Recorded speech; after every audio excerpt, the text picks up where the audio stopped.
What is up guys, Adarsh here. और आज की वीडियो में लोग बात करने वाले हैं युहबा के बारे में। और ये वीडियो हमको नहीं पता कितना लंबा होने वाला है, क्योंकि इस वीडियो में हम बहुत सारी चीजों को कवर करने वाले हैं। मगर हम लोग का मुद्दा ये है, क्या युहबा सच में इविल था? तो नाश्ता वानी लेके बैठ जाओ, और क्योंकि हम लोग काफी सही बातचीत करने वाले हैं। बहुत मजा आएगा वीडियो आके, तो पूरा देखना। तो बिना किसी देर के हम लोग वीडियो को शुरू करते हैं। तो सबसे पहला सवाल हम लोग को ये पूछना चाहिए कि युहबा था कौन? तो युहबा था the son of Soul King, the Quincy King, the progenitor of Quincies, the first Quincy himself. हम बहुत सारे नाम लिए क्योंकि ये सभी उसके नाम है। इतना चीज हम लोग को पता है, ठीक है। हम लोग को थाउजेंड बड़वा आर्क में हम लोग को ये भी मालूम पड़ रहा है कि वो सोल साइड खत्म कर देना चाहता है, सोल किंग को मार देना चाहता है। मगर ये सब क्यों? कोई कुछ भी करता है उसके पीछे कुछ रीजंस होते हैं। वो ये सब क्यों कर रहा है? तो हम लोग शुरुआत करना पड़ेगा युहबा के पास्ट से, ठीक है। क्योंकि अगर हम लोग उसके पास्ट को डिस्कस नहीं करेंगे तो हम लोग उसके मोटिव्स को बिल्कुल भी नहीं समझ पाएंगे, और वो हम लोग को एक प्लेन विलेन ही जैसे दिखाई देगा कि भाई आइजन सोल किंग को मारना चाहता था, ये भी मारना चाहता है, ये विलेन को तो कुछ काम धंधा ही नहीं है। नहीं, ऐसा बिल्कुल भी नहीं है। युहबा का रीजन बहुत ज्यादा पर्सनल है, ठीक है। और अगर आप लोग उसको अच्छा समझोगे ना, आप लोग एक बार के बोलो भाई युहबा को जीतना चाहिए, हम लिख के दे रहे हैं आप लोगों को कि अगर आप लोग एक बार उसके मोटिवेशन को समझ जाओगे ना, आप लोग खुद बोले भाई युहबा ही जीतना चाहिए था। तो अब देखो क्या होता है कि हम लोग को एनिमे में तो बहुत ज्यादा एक ब्रीफ मोमेंट के दिखाई है कि एक छोटा बच्चा रहता है, ऑल ब्लैक कलर का रहता है, उसको बहुत सारे लोग छूते हैं, उसके वो बड़ा होकर युहबा बन जाता है। मगर हम लोग को ये मालूम पड़ा मांगा में कि युहबा जब पैदा हुआ था ना तो देख सकता था, ना कुछ सुन सकता था, ना बोल सकता था, ना कुछ फील कर सकता था। वो मतलब बस एक लंप ऑफ बॉडी जैसे था। यहाँ तक कि वो रो भी नहीं सकता था। मगर क्या वो रोएगा?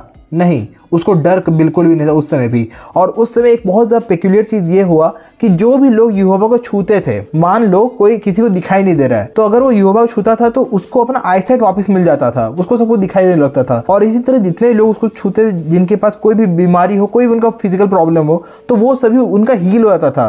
तो इसीलिए जब एक बार क्या हुआ, जब युहबा को एक ऐसा आदमी छुआ था जिसका कान सही से नहीं काम करता था, तो उसका कान ठीक हो गया। मगर इवेंचुअली हम लोग को ये मालूम पड़ता है कि जितने भी लोग युहबा के हाथों हील होते हैं, उनका लाइफ स्पैन थोड़ा शॉर्टेन हो जाता है, वो आगे चल के मर जाते हैं। मगर जितना समय वो जीते हैं वो बहुत ज्यादा अच्छी जिंदगी जी रहे होते हैं। उससे क्या होता है ना, वो जितने लोगों को हील करता है ना, वो सभी अपने सोल के पार्ट्स को शेयर कर रहा होता है। तो वो सभी सोल पार्ट्स उसके पास घूम के वापस आते हैं। और ऐसे ही कर करके वो इतने सारे लोगों से अपना सोल के पार्ट्स को डिस्ट्रीब्यूट किया हुआ था। तो जब वो सभी लोग मरे, वो सारे सोल के पार्ट जब उसके पास वापस आ गए, तब जाके युहबा अपने पूरे बॉडी को पाया। और जब उसको अपने कान मिले पहली बार, तब जाके वो ये वाला नाम सुन पाया था, युहबा। ये नाम उसका कोई रखा नहीं है, क्यों? ऐसा नहीं कि उसको उसकी माँ पैदा की, तेरा नाम युहबा, नहीं, ऐसा नहीं। जितने भी लोग से ठीक हुए थे ना, लोग उसको युहबा नाम से वर्शिप करते थे, तो वो इसी नाम को अपना लिया था। युहबा का इतना ओरिजिन हम लोग को मालूम पड़ चुका है। मगर क्या होगा अगर हम लोग को ये बोले कि उसको सब कुछ फील हो रहा था, और जितने लोगों को हील कर रहा था वो उन सभी का पेन्स को, सफरिंग को फील कर पा रहा, जब भी उन लोगों के सोल के पार्ट्स उसके पास रिटर्न आ रहे थे। यहाँ तक कि जब लोग नियर डेथ थे तो उनके डर को भी वो महसूस कर पा रहा था। और सोचो, वो इतने सारे लोगों के साथ अपने सोल के पार्ट्स डिस्ट्रीब्यूट करके रखा होता है। जब उतने सारे लोगों के सोल के पार्ट्स उसके वापस आए, तो कितने लाखों लोगों का डर महसूस किया होगा मौत को लेकर। इतना आप लोगों को मालूम पड़ गया ना। अब एक और चीज देखो, हम लोग को ये भी मालूम पड़ जाता है कि युहबा सोल किंग का ही बेटा है। अब आप एक बात बताओ, क्या युहबा गलत है कि उसके पिताजी के साथ जो पूरे वर्ल्ड को बैलेंस में रखा,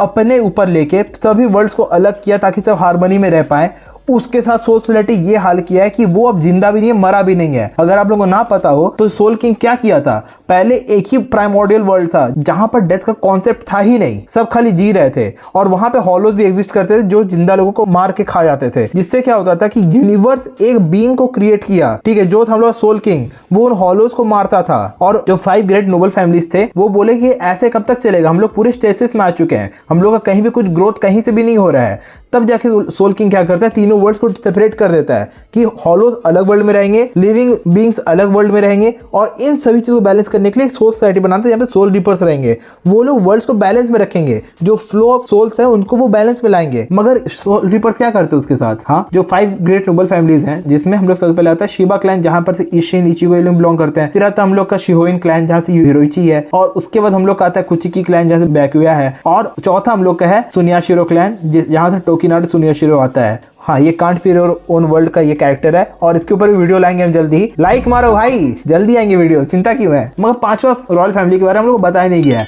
जहाँ पे सुनियाशिरो फैमिली का जो हेड रहता है उसको लगता है कि भाई सोल किंग इतना ताकतवर है, तो क्या पता आगे चल के सोल किंग हम लोग के खिलाफ खड़ा हो जाए। तो वो इचिबे के साथ प्लान करके, हाँ, इचिबे कोई अच्छा आदमी नहीं है, इतना जान लो, इचिबे से प्लान करके सोल किंग का ऐसा हाल करता है कि सोल किंग को अपने दोनों पैर, दोनों हाथ लूज करने पड़ते हैं। सिर्फ इतना ही नहीं, यहाँ तक कि उसके बॉडी के अंदर से उसका हार्ट, उसका ब्रेन और भी जितने ऑर्गन्स उन सभी निकाल दिया जाता है। बात को समझ, ये मतलब कितना ज्यादा, मतलब इसको खराब भी नहीं बोल सकते हम लोग, ये मतलब इसको हम लोग क्या बोलेंगे। हाँ, कोई इतना अच्छा स्टेप उठाता है पूरे वर्ल्ड को हार्मनी में रखने के लिए, उसके साथ ये सलूक किया जा रहा है। और इसके साथ ही साथ क्या, सोल किंग मर भी नहीं पाता है क्योंकि वो इतना ताकतवर रहता है ना कि इतना सब होने बाद भी वो मरा नहीं है, मगर वो जिंदा भी नहीं, क्योंकि वो मतलब ये क्या है, ये जो जिस सिचुएशन वो अभी जी रहा है, इसको जिंदा तो रहना तो नहीं ये बोलेंगे। तो वो ना तो मरा है ना जी रहा है, और उसके बाद मिलियंस ऑफ ईयर्स से वो सभी वर्ल्ड्स को बैलेंस में रखा हुआ है। सोचो, और यहोवा उसका बेटा है, क्या वो ये चीज बर्दाश्त कर पाएगा? ये अटर ह्यूमिलिएशन कोई भी बर्दाश्त करेगा? तो अगर यहोवा बोलता है कि हम सोल साइड को खत्म कर देंगे, क्या वो गलत है इस चीज में? आप लोगों को बताओ। और उसके साथ ही साथ क्या,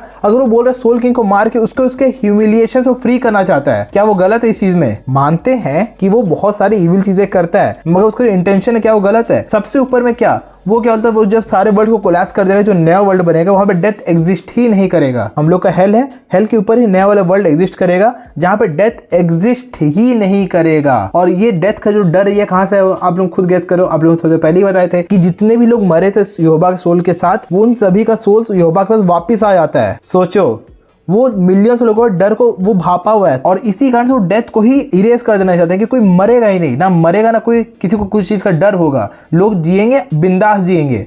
मगर यहाँ पे एक कैच आता है ना, जिसके ऊपर आइजन हम लोग लास्ट में स्पीच देता है कि डेथ है, इसी कारण से लोग लाइफ में आगे बढ़ने की कोशिश करते हैं, और इसी कारण से उनके अंदर करेज है। ये आइजन हम लोग का 1000 ब्लड आर्क के फाइनल पार्ट में बोलता है, ठीक है, जब सारा लड़ाई खत्म हो जाता है, वो मुक्के में ट्रैप्ड रहता है। और उसके साथ ही साथ क्या, आप लोग बस एक चीज देखो, फिर यहोवा के साथ क्या होता है, उसको इचिगो मार देता है। उसके बाद क्या होता है, यहोवा के डेड बॉडी को सोल किंग के जगह रख दिया जाता है। मतलब यहोवा जिस चीज से अपने फादर को फ्री करना चाह रहा था, यहोवा के साथ अब वही चीज हो चुका है। बस फर्क है, यहोवा मरा हुआ है, उसका डेड बॉडी से वो चीज हो रहा है। मतलब बताओ, मर के भी क्या है ये? अगर आप लोग मन में अब आता है कि भाई यहोवा तो अच्छा आदमी था भाई, मगर उसको हम लोग अच्छा आदमी नहीं बोल सकते हैं। अगर आप लोग गौर करो, वो कितना ज्यादा ब्रूटल है और कितना ज्यादा सेल्फ सेंटर्ड कैरेक्टर है वो। हाँ, वो एक तरफ क्वींसीज को बोलता है माई चिल्ड्रन माई चिल्ड्रन, और वहीं पे जब रॉयल पैलेस लड़ाई हो रहा होता है, वो कितने सारे क्वींसीज को ऑशवालन यूज करके मार देता है। क्यों? ताकि जो शूट सफल है वो लोग और भी ज्यादा एम्पावर हो पाए। वो क्वींसीज को अपने बच्चों की तरफ बोलता है कि माई चाइल्ड माई चिल्ड्रन, ये वो, मगर उनको यूज कैसे करता है वो? Just like toys. इसी कारण से बैस भी उसके अगेंस्ट खड़ा होता है, लास्ट में हैशवॉल्ट उसके अगेंस्ट हो जाता है। और एक और चीज है, यहोवा आखिर मरता भी कैसे? अपने इसी कारण से वो ऑशोलिन यूज करता है, और उसके कारण क्या होता है ना, हम लोग बहुत आगे चल के मालूम पड़ता है कि ऑशोलिन जिस भी क्वींसी पे यूज होता है ना, उसके हार्ट में एक सिल्वर स्टोन टाइप का बन जाता है, ठीक है, जिसके कारण से वो मरता है। तो रियोकेन इशिदा, उरियो के फादर, वो क्या करता है कि वो जो उरियो की मदर रहती है, वो भी ऑशवालन के कारण ही मरी होती है, जस्ट लाइक इचिगो's मदर। तो वो उसके हार्ट में से वो सिल्वर पीस को निकाल लेता है और उससे एक स्टील सिल्वर एरो बनाता है। और जब उसी स्टील सिल्वर एरो को उरियो चलाता है यहोवा के ऊपर, वो यहोवा के सारे पावर्स को मोमेंटरीली फ्रीज कर देता है। यहोवा मोमेंटरीली अपने किसी पावर को यूज नहीं कर पाता उसी कारण, और उसी समय इचिगो उसको मार पाता है, क्योंकि ऑलमाइटी अगर वो यूज कर पाता तो इचिगो उसको फिर कभी नहीं मार पाता। तो देखो, वो ऑशवालन से खुद को इतना ज्यादा पावरफुल बनाया ऑशवालन यूज करके, लास्ट में उसका हार का कारण भी ऑशवालन ही बनता है। क्या यहोवा सच में इविल था? In the grand scheme of things शायद नहीं, मगर वो इविल था। आप लोग खुद देखो ना भाई, यामामोटो क्या मौत मारता है? क्या यामामोटो भी अच्छा आदमी था? नहीं, पास्ट में बहुत ज्यादा खराब आदमी था, मगर यहाँ पे हम लोग बात कर रहे हैं यूनिवर्सल स्केल में यहोवा कुछ सही ही कर रहा था।